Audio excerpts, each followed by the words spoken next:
आज एक important topic के ऊपर हमारा डिस्कशन होगा, planning in country, that means planning in India. यहाँ पर टॉपिक हमारा सीधे तौर पर है प्लानिंग जो भारत में कब कब किस प्रकार से की गई है। इन सारे प्लानिंग के एस्पेक्ट्स को हम लोग देखने की कोशिश कर रहे हैं कि कौन कौन से हमारे प्लानिंग के डिफरेंट अलग अलग पॉइंट्स थे जहां पर हम लोगों को इस यूपीएससी के प्रिपरेशन में तैयारी करनी है। चलिए शुरुआत करते हैं। भारत में इकोनॉमिकल डेवलपमेंट को लेकर जो सबसे पहली योजना बनी, उस योजना का नाम था, यहां पर बात आ रही है उस योजना का नाम एम विश्वेश्वरैया के साथ जुड़ा हुआ है। एम विश्वेश्वरैया जो भारत के प्रख्यात जाने माने इंजीनियर थे, उन्होंने अपनी एक पुस्तक लिखी। उस पुस्तक का नाम था प्लान्ड इकोनॉमी ऑफ इंडिया। उस पुस्तक में उन्होंने बतलाया कि कैसे हम 10 साल में अपने पूरे देश को अगर बात करते हैं तो डेवलप करेंगे। तो 10 साल में नेशनल इनकम को डबल करने का टारगेट रखा गया। और एम विश्वेश्वरैया जो कि जाने माने इंजीनियर थे, उन्होंने इस पूरे के पूरे डेवलपमेंट की रूपरेखा तैयार की। तो यहां पर याद रखिएगा, इनका बुक इंपॉर्टेंट है, प्लान्ड इकोनॉमी ऑफ इंडिया। यहां पर इन्होंने एडवोकेट किया था नेसेसिटी ऑफ द प्लानिंग की, भारत में क्यों प्लानिंग की आवश्यकता है, क्यों भारत को इंडिपेंडेंस से पहले अपनी प्लानिंग को स्पष्ट करना चाहिए। क्योंकि उनको एक समय यह आभास हो चुका था कि अंग्रेजों को आज न कल तो भारत छोड़कर जाना ही पड़ेगा, लेकिन जब भारतीयों के पास मौका आएगा देश को डेवलप करने का, तो लोगों के अंदर ये जिज्ञासा थी, यह एक प्रकार से कह सकते हैं वो आतुर थे कि भारत का विकास कैसे वो कर पाएंगे। तो सब के सब यहाँ पर जितने भी प्रबुद्ध लोग हैं, वो सब के सब एक अपनी प्लानिंग बनाने में लग गए हैं कि कैसे हम अपने देश को डेवलप करेंगे। इनका टारगेट था 10 इयर्स में with the aim of doubling national income of country, देश के इनकम को डबल कर देना है। His main emphasis was on industrialization, इनका मुख्य जोर था औद्योगिकीकरण के ऊपर, so as to reduce the population dependence on agriculture, जिससे कृषि के ऊपर जो ज्यादा जनसंख्या डिपेंड करती है उसको कहीं ना कहीं कम किया जा सके। क्योंकि उस समय तक अगर बात करेंगे 74%, आजादी के समय 74% लोग कृषि के ऊपर डिपेंड थे। तो 47 में जब 74% थे तो 1934 में उसी के अराउंड मान के चलिए कि उतने लोग एग्रीकल्चर के ऊपर इन्वॉल्व थे। तो यहां पर लोगों की जो डिपेंडेंसी है एग्रीकल्चर के ऊपर वह कम करना चाहते थे तीव्र औद्योगिकीकरण की वजह से या सहायता से। एंड टू इंक्रीज पॉपुलेशन, और साथ में बढ़ते हुए पॉपुलेशन से भी समस्या थी, एम्प्लॉयड इन इंडस्ट्री। तो यहां पर याद रखिएगा, increase the population employed in industry, और भारत में जितने लोग हैं, जितनी पॉपुलेशन है उसकी बड़ी हिस्सा इंडस्ट्रीज में काम करे, यह इनकी इच्छा थी। तो इस प्रकार से एम विश्वेश्वरैया ने भारत के बारे में अपनी पहली योजना रखी, जिसे उनकी पुस्तक the planned economy of India में बतलाया गया है। अब चलिए एम विश्वेश्वरैया के बाद बारी आती है दूसरे प्रयास की, जब दूसरा प्रयास खुद इंडियन नेशनल कांग्रेस के अंदर से हुआ। तो यहां पर थोड़ा सा एम विश्वेश्वरैया के बारे में और जान लेते हैं। Sir Visvesvaraya plan was the most lines followed by the USA and Turkey. उस समय जो यूएसए में और टर्की में जो चल रहा था डेवलपमेंट, ये उसी के लाइन पर था। Its basic policy was to avoid communistic tendencies. उनका जो मुख्य अवधारणा था वह था कम्युनिस्टिक टेंडेंसीज को अवॉइड करना, उसको दूर करके चलना, उससे कोई रिलेशन इनका नहीं था। यहां पर याद रखिएगा, एम विश्वेश्वरैया आज से अगर बात करेंगे 75 साल पहले ही, 75-80 साल पहले ही जान गए थे कि कम्युनिस्टिक अप्रोच कहीं ना कहीं पूरे विश्व के लिए खतरनाक साबित होगा। जिस जिस देश की अर्थव्यवस्था में कम्युनिस्टिक अप्रोच पड़ा है, उस देश की अर्थव्यवस्था बिल्कुल रसातल में चली गई है। कैसे रसातल में चली गई है ये समझ लीजिए। सोवियत रूस सबसे बड़ा इसका एग्जाम्पल था। कम्युनिस्टिक अप्रोच की वजह से पूरा का पूरा बर्बाद हो गया। इसके अलावा हम देखेंगे वेनेजुएला, इसके अलावा क्यूबा, ये सारे जितने एग्जाम्पल हैं, वर्तमान में केवल एक देश में ही, क्यूबा में ही कम्युनिस्टिक अप्रोच है। चाइना ने 1980 में ही कम्युनिस्टिक इकोनॉमी से तौबा कर लिया और उन्होंने एक मिक्स्ड इकोनॉमी के मॉडल को अपनाया। हालांकि उनका वो मॉडल बिल्कुल यूनिक है, वो पूरे विश्व में उस प्रकार का मॉडल और कहीं नहीं पाया जाता। तो यहाँ पर याद रखिएगा, फिर भी ये बात स्पष्ट है कि चीन में संपत्ति का अधिकार लोगों को दे दिया गया, चीन में उद्योग धंधे खड़ा करने की छूट प्राइवेट सेक्टर को दे दी गई। नतीजा, चीन में 1980 के दशक से ही कम्युनिस्टिक अप्रोच को इकोनॉमिक्स में खत्म कर दिया गया। अगर आज कम्युनिस्टिक अप्रोच होता चीन में, तो ये विकास जो आप देख रहे हैं चीन का, वो कहीं से भी 2 रुपए का भी नहीं हो पाता। यहां पर याद रखिएगा, कोई भी आप कम्युनिस्ट देशों में देखेंगे, सोवियत रूस में डेवलपमेंट नजर आता है, लेकिन वन साइडेड डेवलपमेंट है, केवल वेपन्स बनाने में वो डेवलप्ड है, वेपन ऑफ मास डिस्ट्रक्शन बनाने में। आपने कभी किसी भी रशियन कंपनी का पेन नहीं देखा होगा, आपने किसी रशियन कंपनी का कॉपी, पेन, शैम्पू, ये सब कहीं नहीं देखा होगा आप लोगों ने। कोई कंज्यूमर गुड्स नहीं बनता है, लेकिन आप देखोगे पूरे के पूरे वर्ल्ड में उनके बनाए हुए मिग 21, 29, सुखोई, ये सारे विमान हैं। तो यहां पर वो सिर्फ वेपन ऑफ मास डिस्ट्रक्शन में आगे बढ़े, बाकी कंज्यूमर गुड्स में वो कहीं ज्यादा पीछे रहे। कभी नहीं देखा होगा आपने कि ये रसिया का मोबाइल है, इसे पूरा वर्ल्ड यूज कर रहा है, नहीं, या मेक इन रसिया भी है, ऐसा भी नहीं है। हाँ, मेक इन रसिया आपको AK-47 मिल सकता है। तो कम्युनिस्टिक अप्रोच एक्चुअली है क्या? यह है पूरे के पूरे जो फिलोसफीज है या थ्योरीज है कम्युनिस्ट की, वो जस्ट अपोजिट है उनका। तो यहां उसका डिस्कशन में नहीं पढ़ेंगे हम लोग यहां पर टारगेट सीधा सा देखेंगे कि M Visvesvaraya was interested to avoid communistic tendencies. तो वो किसी भी हालत में कम्युनिस्टिक टेंडेंसीज को नहीं चाहते थे कि देश में आए, एंड टू इनकरेज, और इनकरेज करना चाहते थे collective effort without transferring with individual initiative, और एक संयुक्त कह सकते हैं कि कलेक्टिव एफर्ट यहां पर लगाने की प्रयास किए जा रहे थे, या उसे वो इनकरेज कर रहे थे। In short, his plan was drawn with in the framework of the capitalistic economy. कह सकते हैं कि वह पूंजीवादी अर्थव्यवस्था के पोषक थे या समर्थक थे। तो पूंजीवादी अर्थव्यवस्था कि वो निश्चित तौर पर समर्थक रहे हैं।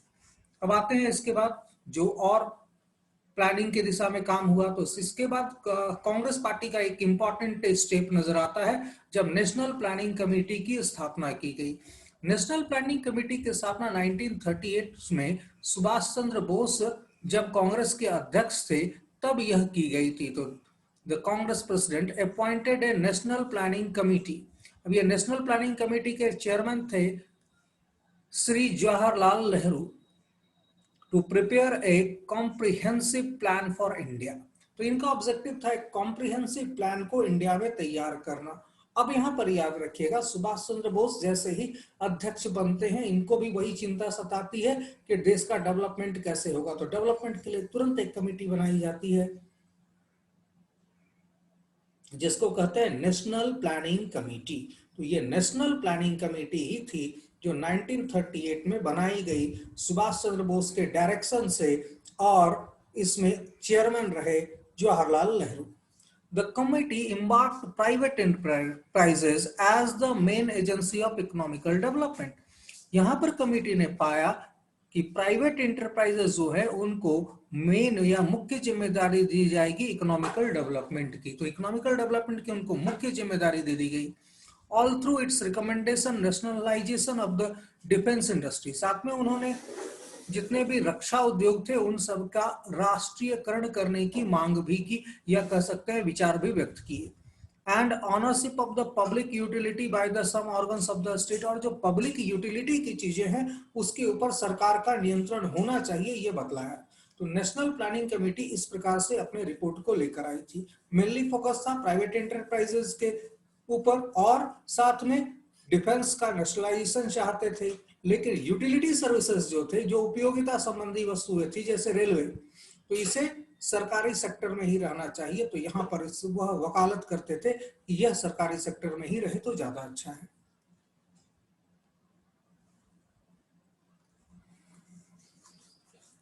यहां पर अब आगे देखते हैं और क्या क्या चीजें हैं। यहां पर The committee further recommended that the all banking should be licensed. अब यहाँ पर देखिए बहुत अच्छे तरीके से यह बतलाया जा रहा है कि committee further recommends that the all banking should be license. सारे बैंक लाइसेंसी होनी चाहिए, यानी कि उनको लाइसेंस होना चाहिए।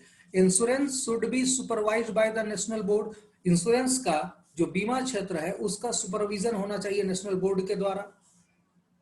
कोल industry should be restricted, controlled and equited authority should determine the size of the manufacturing unit in every industry। तो यहाँ पर जो कोल इंडस्ट्री है उसमें सीधा सा एक अथॉरिटी होनी चाहिए जो स्ट्रिक्टली मैनेज करे कि कितना इस मैन्युफैक्चरिंग यूनिट का एरिया या साइज होना चाहिए।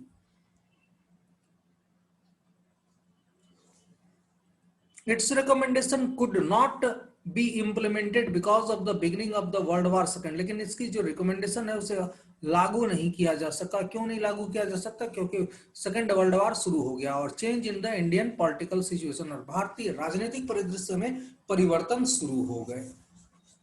तो यहाँ पर ये चीज थी हमारे जिसको लेकर हम लोग यहाँ पर बात कर रहे हैं।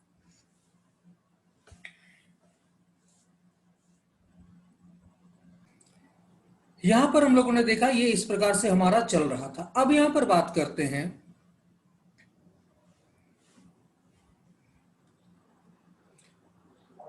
it is stated that the objective of planning was to ensure an adequate standard of the living for the masses। तो यहां पर याद रखिएगा, सीधे तौर पर बात कर रहे हैं कि यह आपका सीधे तौर पर ऑब्जेक्टिव रखा गया और इस प्लानिंग का was to ensure an adequate standard of living for the masses, यानी कि देश के अधिकांश लोगों के लिए एक अनिवार्य जीवन स्तर को यहां पर प्राप्त करना लक्ष्य रखा गया।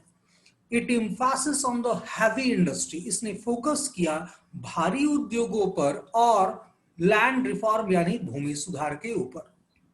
इन 1944 बॉम्बे प्लान, अब यहां पर याद रखिएगा ये अभी तक तो आप बात कर रहे थे नेशनल प्लानिंग कमेटी की, लेकिन अब बात तो आ रही है हमारी बॉम्बे प्लान की। 1944 में एक प्लान आता है जिसका नाम है Bombay plan, was presented by the 8 leading industrialist, 8 जाने माने उद्योगपतियों के द्वारा यह बनाया गया जो कि बॉम्बे के थे, including JRD. Tata, JD. Birla and others. अब जे.आर.डी. टाटा, जे.डी. बिड़ला और अन्य 6 लोग थे जिन्होंने इसे पूरा का पूरा तैयार किया। It saw future progress based on textile and consumer industries। इन्होंने जो अपना प्लान तैयार किया उसमें साफ तौर पर बताया कि टेक्सटाइल इंडस्ट्री को हम पकड़ के चलेंगे, साथ में कंज्यूमर इंडस्ट्री को, कंज्यूमर गुड्स बनाने वाले उद्योगों को, और so an important role of the state in post independent India.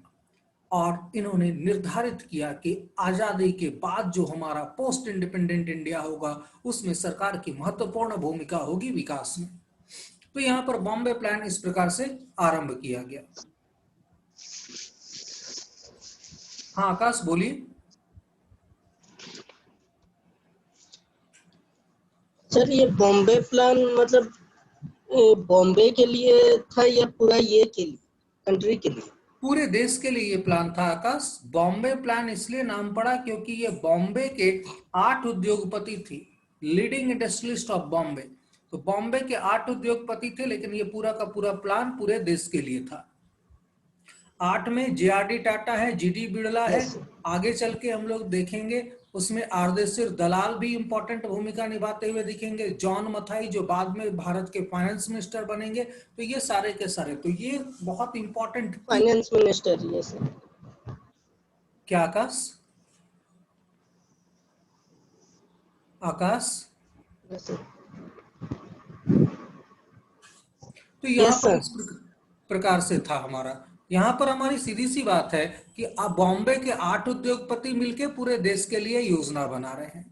इनका फोकस है टेक्सटाइल और कंज्यूमर इंडस्ट्रीज के ऊपर, जिसे वो काफी महत्वपूर्ण मानते हैं, और साथ में कहते हैं कि सरकार का भी महत्वपूर्ण रोल होगा आफ्टर इंडिपेंडेंस, यानी कि स्वतंत्र होने के पश्चात। The plan proposed a tripling of national income and doubling per capita income within a period of 15 years by giving top priority to industrialization, especially the production of the power and capital goods।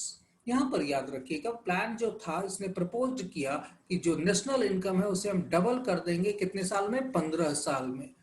किसके द्वारा double करेंगे? By giving top priority, औद्योगिकीकरण को प्राथमिकता देते हुए, power production या capital goods के प्रोडक्शन को भी वरीयता देते हुए। तो यहाँ पर कैपिटल गुड्स यानी मशीनरी की बात हो रही है, तो मशीनरी का प्रोडक्शन भी हमारे देश में हो, साथ में इलेक्ट्रिसिटी यानी कि पावर का प्रोडक्शन हो हमारा। तो ये दोनों सेक्टर को फोकस करते हुए आपका पूरा का पूरा यह आधारशिला रखी गई इस प्लान की। अब यहाँ पर तीसरा प्लान निकल आएगा जिसे कहेंगे गांधीयन प्लान। गांधीयन प्लान 1944 में आया था। Is presented by Sitaram Narayan Agarwal. तो यहाँ पर सीताराम नारायण के द्वारा यह रखा गया और यह एम्फेसिस किया गया था सेंट्रलाइजेशन यानी कि केंद्रीयकरण पर, डिसेंट्रलाइजेशन सॉरी।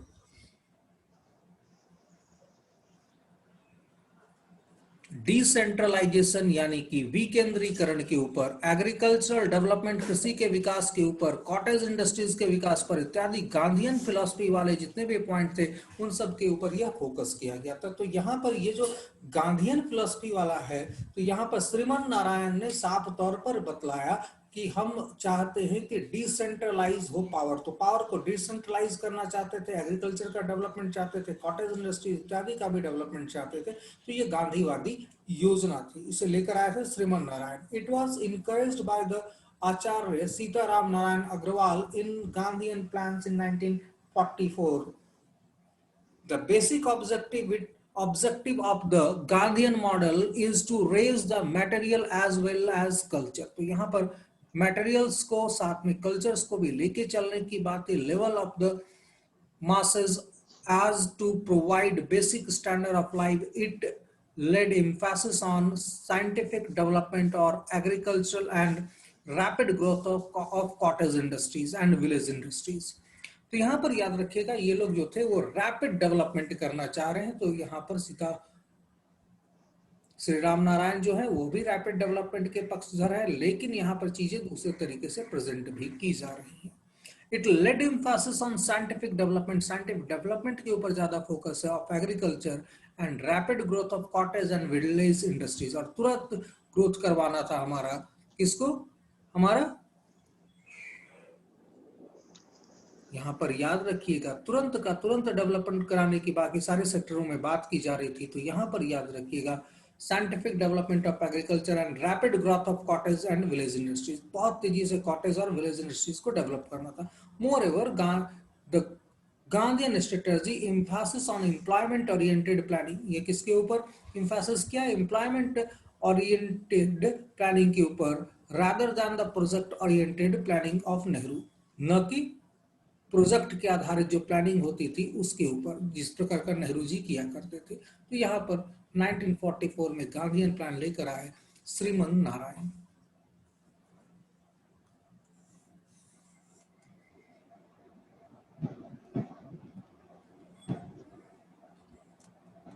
इसी कड़ी में एक और नाम जुड़ेगा। 1945 में पीपुल्स प्लान बनेगा एमएन रॉय के द्वारा। इन 1950 में सर्वोदय प्लान बनेगा by Jayaprakash Narayan. A few points of these plans were accepted by the government.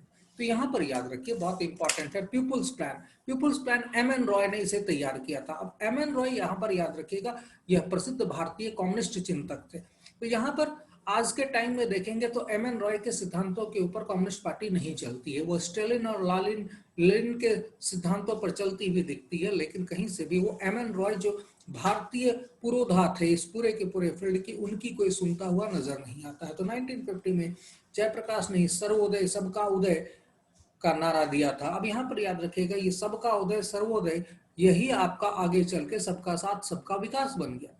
Sarvodaya सबका उदय। तो सबका उदय कैसे होगा? जब सबका साथ होगा और सबका विकास होगा। तो इस प्रकार से है हमारा। A few points of this plan were accepted by the government। सरकार ने भी इनकी योजना की कुछ मांगों को पूरा कर लिया। तो इस प्रकार से हम लोग देख रहे हैं कि ये इस प्रकार से हमारा पूरा का पूरा 1945 तक पहुंच गया है, जिसमें हमारा गांधीयन प्लान हम लोगों ने डिस्कस किया। कुछ इंपॉर्टेंट डेट्स देख लीजिए। 1944 the planning and development department was setup. Planning और डेवलपमेंट डिपार्टमेंट कब सेटअप हुआ? 1944 में। और इसके चेयरमैन थे सर आरदेशिर दलाल, आरदेशिर दलाल आप लोग को मैंने थोड़ी देर पहले बताया था। आरदेशिर दलाल आपका ये एक महत्वपूर्ण व्यक्ति थे बॉम्बे प्लान के अंदर। 1946 the interim government set up to a planning advisory board. तो हर एक गवर्नमेंट को एक सीधा सा हमारा सेटअप करना पड़ेगा प्लानिंग एडवाइजरी बोर्ड का। तो 1947 में अगर बात करेंगे तो 1947 में the economic production committee was set up under the chairmanship of Pandit Jawaharlal Nehru. तब यहाँ पर वो पंडित जवाहरलाल नेहरू ही 1947 में प्रोग्राम कमेटी के अध्यक्षता कर रहे थे। 1950 the planning commission was set up after independence. तो यहाँ पर अब प्लानिंग कमीशन की तैयारी हो गई है। प्लानिंग कमीशन अब यहाँ पर से आपका शुरुआत होता है इसके बारे में भी। तो planning commission was set up after independence. तो यहाँ पर इस प्रकार से याद रखिएगा। 1965 national planning council was established. National planning council की स्थापना हो गई थी 1965 में। वहीं पर जाके नीति आयोग की स्थापना हुई थी आपका 2015 में। आखिर जो कैबिनेट मिशन था यह आपका पूरा का पूरा स्ट्रक्चर था प्लानिंग का, वो आखिर क्यों आके यहाँ पर मंद पड़ जा रहा है, उसका बहुत यूटिलिटी नहीं दिख रहा है। कारण यहाँ पर समझिए कि ये सारा का सारा चीज किसी न किसी पैकेट में रैप किया हुआ होता है। तो ये सारा उसी प्रकार से है आपका। आकाश बोलिए। सर ये प्लानिंग कमीशन में चीफ मिनिस्टर सबको ऐड नहीं किया गया था ना? Chief minister national development council में ऐड किया गया था। नहीं किया गया था। नहीं, इस प्लानिंग कमीशन में ऐड नहीं हुआ था, नेशनल डेवलपमेंट काउंसिल में ऐड हुआ है। Yes sir. जैसे आज हमारा नीति आयोग है ना, तो नीति आयोग में क्या होता ये है? नीति आयोग। हाँ यस सर। चीफ मिनिस्टर्स भी रहते हैं। हाँ बिल्कुल, पीएम प्लस सीएम प्राइम की बॉडी है। Minister plus chief minister. हाँ, इसी प्रकार से नेशनल डेवलपमेंट कमीशन जो एनडीसी है, इसमें भी पीएम होता था प्लस सीएम होता था। लेकिन 1967 में क्या हुआ, जब नॉन कांग्रेसी स्टेट सब चुन के आने लगे हमारे, तो यहाँ पर अब नेहरू जी को पास कराने में दिक्कत होने लगी कि कोई भी योजना पास करानी है, लेकिन स्टेट में तो आ गई है विपक्षी दलों की सरकार, तो तुरंत हम करवा नहीं सकते। तो अब उन्होंने क्या किया, इस नेशनल डेवलपमेंट काउंसिल में और मेंबरों की संख्या बढ़ा दी ताकि उनको क्लीन कट मेजोरिटी मिल सके। जितने कैबिनेट मिनिस्टर थे उन सबको उसका सदस्य बना दिया, ऑफिशियल आपका मेंबर बना दिया।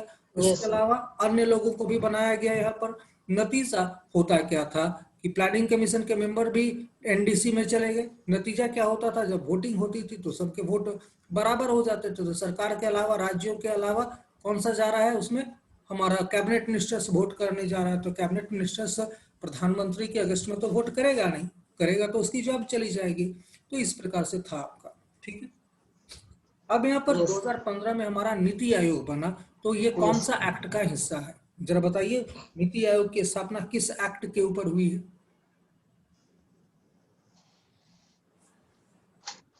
अनीसा, कौन सा एक्ट है? आइडिया नहीं है सर। मनीष, याद नहीं आ रहा है। मनीष, हाँ सर। कौन सा एक्ट है जिससे नीति आयोग की स्थापना की गई है? ऐसा कोई एक्ट नहीं है, ऐसा कोई एक्ट नहीं है, याद रखिएगा। यह एक कैबिनेट डिसीजन के ऊपर फॉर्म हुआ था। प्लानिंग कमीशन किसके ऊपर बनी थी? कैबिनेट डिसीजन के ऊपर बनी थी। तो एक कैबिनेट डिसीजन में इसे फॉर्म करवाया और दूसरे में खत्म कर दिया। तो दूसरा जो अभी लिया गया आपका, उसमें प्लानिंग कमीशन को खत्म करके उसकी जगह पर नीति आयोग बना दिया गया, क्योंकि प्लानिंग कमीशन भी था हमारा किसके ऊपर, सीधे तौर पर अगर बात करेंगे सरकारी सपोर्ट के ऊपर। तो यहाँ पर सीधा सा है, इसी प्रकार की चीजें हुई।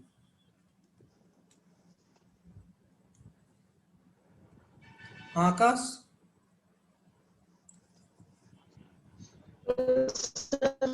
जैसे ये कैबिनेट है तो मतलब विधान राज्यसभा से पास अगर नहीं होता है तो वो तो अनकॉन्स्टिट्यूशनल माना जाता है ना? हाँ, लेकिन फाइनेंस बिल नहीं, मनी बिल नहीं, मनी बिल अगर नहीं भी पास हो रहा है तो कोई यस सर। दिक्कत नहीं है, राज्यसभा उसको रोक नहीं सकती है।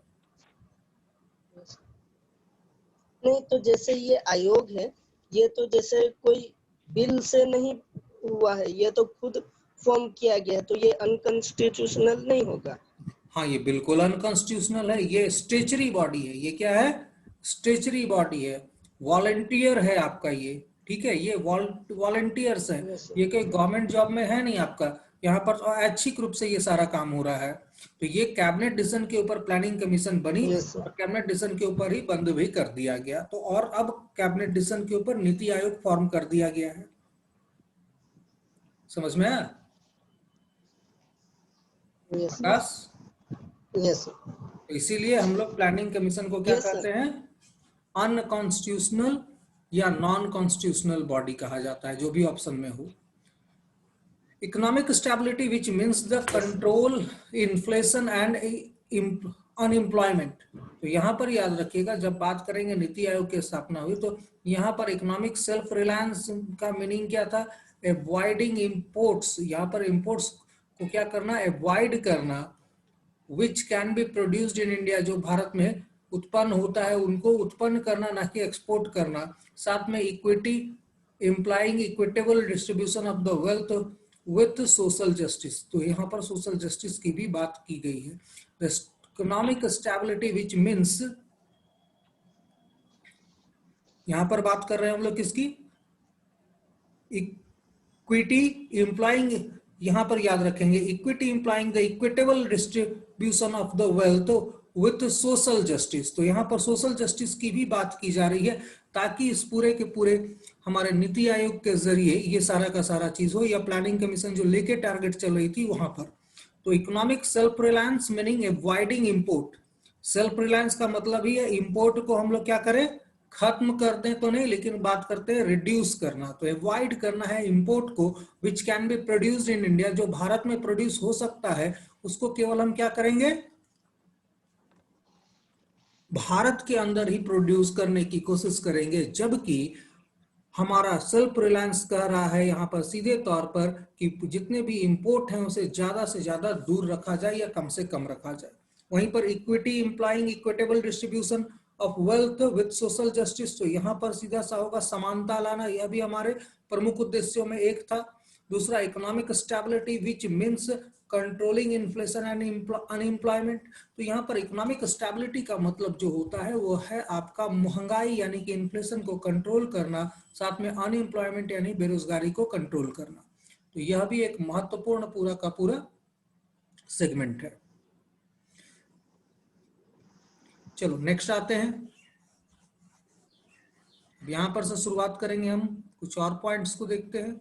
यहां पर बात करते हैं the goal of the 5 year plan are growth. इनका 5 ईयर प्लान का गोल क्या था? Growth, modernisation, self reliance and equity. तो ये तीन इनके प्रमुख आपके थे। तो यहाँ पर ग्रोथ विकास करना, मॉडर्नाइजेशन हमारा आधुनिकीकरण करना, सेल्फ रिलायंस यानी कि आत्मनिर्भरता, और इक्विटी दैट मीन्स समानता। ये चार लक्ष्यों को लेकर यह 5 ईयर प्लान को प्रोग्राम किया गया है। सबसे पहले ग्रोथ की बात करेंगे। It refers an increase in the countries capacity. इसमें हम लोग किस चीज की बात करते हैं?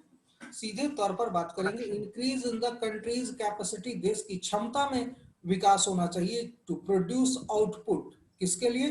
कि आउटपुट निकल सके गुड्स एंड सर्विसेज का with in the country, country के अंदर।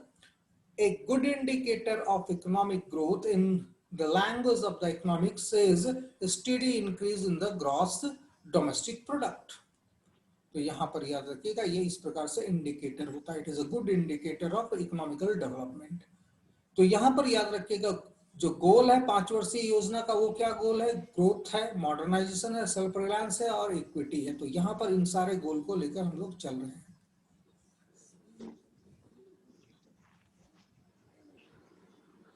अब यहाँ पर मॉडर्नाइजेशन की बात करते हैं कि मॉडर्नाइजेशन क्या होता है। तो modernisation to increase the production of the goods and services. Modernisation का क्या ऑब्जेक्टिव है? To increase the production, production को इंक्रीज करना of the goods and services to produce have to adopt new technology, ताकि वो नई टेक्नोलॉजी को हासिल कर सके। साथ में सेल्फ रिलायंस की बात करेंगे। A nation can promote economic growth and modernizing by the using its resources by or using source in imported from the other nations. The first 7-5 years plan was implemented to the self-reliance, which means avoiding import. तो यहाँ पर पूरी का पूरा तरह से import को बाहर करने की बात की जा रही है. आज के टाइम में भी हमारे यहाँ नारा दिया जा रहा है आत्मनिर्भर भारत. तो आत्मनिर्भर भारत क्या है? जिस देश में जरूरत की सारी चीजें बनती हो वही आत्मनिर्भर भारत है. बाहर से हमको कुछ ना मंगाना पड़े.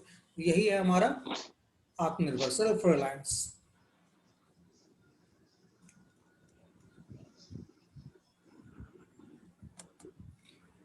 यहाँ पर imports of those goods which could be produced in India itself. तो यहाँ पर याद रखिएगा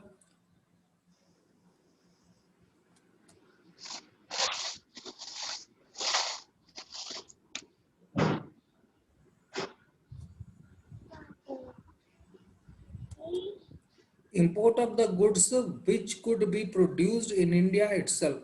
यहाँ पर याद रखिएगा इंडिया में जो एक्सपोर्ट होता था तो यहाँ पर सीधा सा import of goods, those goods which could be produced in India itself. ये खुद ब खुद हमारा यहाँ हो सके इसलिए imports को क्या करना है हमको एक प्रकार से डिस्करेज करने की यहाँ पर थी. Equity is the important to ensure the benefit of the economic prosperity which यहाँ पर reach the poor sections as well instead of being enjoyed only by the rich.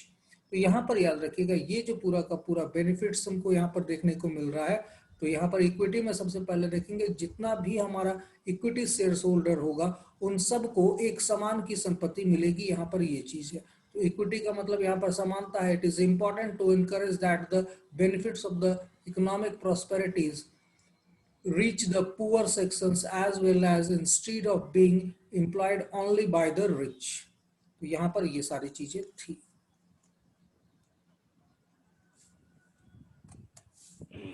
अब यहाँ पर बात कर रहे हैं फर्स्ट पंचवर्षीय योजना का, पहली पंचवर्षीय योजना का.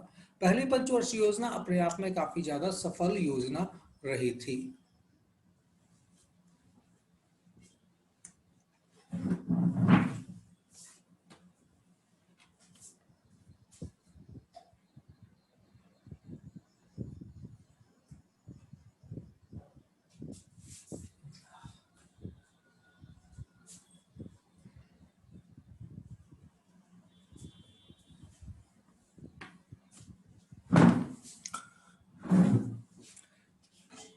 यहाँ पर हेराल्ड-डॉमर मॉडल की जब भी हम बात करेंगे तो हेराल्ड-डॉमर मॉडल हमारा फर्स्ट 5 ईयर प्लान में बहुत इंपॉर्टेंट रोल अदा करता है. सबसे पहले आपको समझना पड़ेगा व्हाट इज हेराल्ड-डॉमर मॉडल. ये क्वेश्चन अक्सर आता है हमारा हेराल्ड-डॉमर मॉडल. क्योंकि आप यूपीएससी की तैयारी कर रहे हैं तो इसको थोड़ा डेप्थ में आपको समझना ही पड़ेगा. तो फर्स्ट 5 ईयर प्लान में अगर बात करते हैं 1951 to 56, first 5 year plan was based on this strategy. This strategy emphasis on the role of the capital assumptions dual character. यहाँ पर capital accumulations की बात आ रही है. तो capital accumulations के दोहरे कैरेक्टर या दोहरे उद्देश्य के बारे में बात करता है.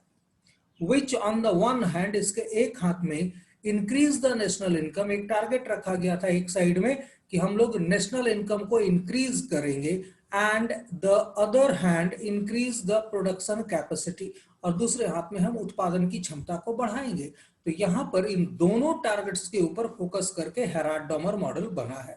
According to this growth model, the rate of economic growth in an economy is dependent on the level of the savings and the capital output ratio. बहुत इंपॉर्टेंट है, याद रखिएगा ये पूरा का पूरा पॉइंट आपके लिए. According to this growth model, इस ग्रोथ मॉडल के ऊपर the rate of economic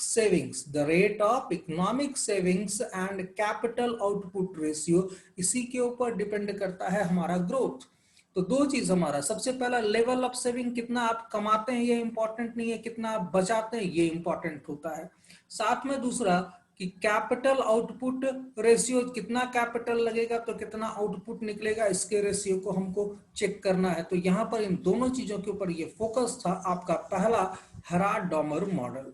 ये दो अलग अलग अर्थशास्त्री है जिन्होंने अलग अलग समय में अपनी थ्योरी दी है. अब यहाँ पर देखो क्या होता है, यहाँ पर the rate of growth is equal to savings by capital output ratio. तो यहाँ पर ग्रोथ अगर का हमारा रेट की बात कर रहे हैं कि कैसे हमारा विकास की दर होगी, तो rate of growth is equal to savings by capital output, by capital output. अब सवाल यहाँ पर उठता है कि व्हाट इज कैपिटल आउटपुट। तो कैपिटल आउटपुट की बात करेंगे, here the capital output ratio defined as the change in capital dividing by the change in output measures। ध्यान से देखिएगा, change in capital divided by the change in output measures. कितना capital में हम change किए, 100 रुपया का 1 यूनिट कैपिटल लगता था, हम 200 रुपया लगा दिए, तो 100 की जगह पर 2 यूनिट हम पैसा लगा दिए। तो यहाँ पर हमारा प्रोडक्शन में कितना बढ़ा, 100 रुपए में अगर 10 का प्रोडक्शन होता था तो 20 में कितने का हुआ, 20 का हुआ या 15 का हुआ। अगर 15 का हुआ तो निश्चित तौर पर प्रोडक्शन यहाँ पर कम किया जा रहा है, अगर ज्यादा का हुआ तो निश्चित तौर पर बेच नहीं पा रहे हैं, फिर ज्यादा प्राइसेस नहीं मिल पाएंगे। तो ये इस प्रकार से हेराल्ड-डोमर मॉडल था। तो सेविंग्स वर्सेस यहाँ पर savings by capital output ratio की बात आ रही है।